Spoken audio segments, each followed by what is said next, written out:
have done is we have looked at your diaries today, and let me tell you a little summary of now what has happened. After the first visit, this is what we found. Number one, you had some discomfort at the vaginal opening. I barely touched with the Q-tip. I mean, I literally touched just a little bit like this, and you had pain. Right. Then I touched the bladder, and my touch was just a little bit, something like this, and you had severe bladder pain. Now, despite that, your urine culture was negative. We sent it over, there was no infection.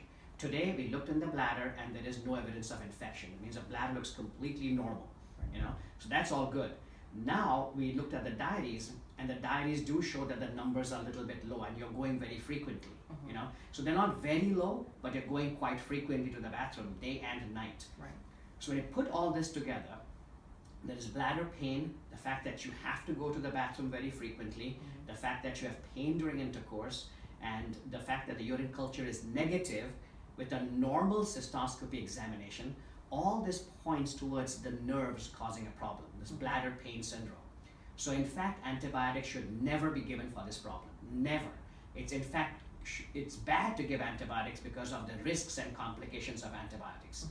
So what we need to therefore do is manage this by managing the nerves, because the wrong nerve is firing, called the C fiber. And that is what is causing this urgency, the frequency, because as the bladder starts filling up, the nerve triggers, and then you have to go. Right. The normal nerve that triggers, like my bladder saying, I've got to go, but I can ignore it because that's the A fiber, which will listen to what's happening. The C fibers will not listen. Right. So even a touch like this feels like pain. So as the bladder fills up, normally it should feel, oh yeah, my bladder's filling up, I need to go, but not in your case. When the C fibers are firing, you have to go. It's, oh my God, I've got to go, and if I don't go, it hurts. Right.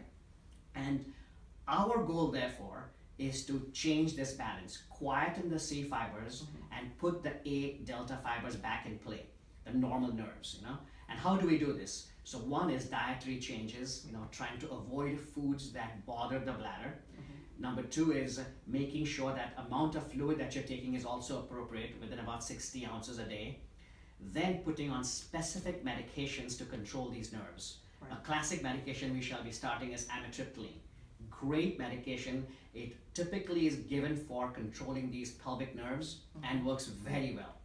The reason you take it at night is because one of the good side effects in your case is it makes you drowsy so that you can get a good night's sleep. So you won't be getting up at night, Now, if you go to the pharmacist, they may say, hey, this is given for depression. Do you have depression or anxiety? Now remember, there are many medications that are given for different reasons, different indications. So I'm not giving you for depression or anxiety. I'm mainly giving you to control, the pelvic nerves. Okay.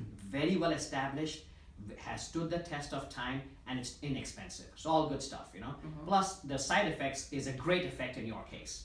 Now that's why you take it at night, and it makes you sleepy, so you get a good night's sleep. So let's see how you do, but this is like a handshake, So if I put my hand out and I have to shake, so you have to do something, I have to do something. So we work together in tandem.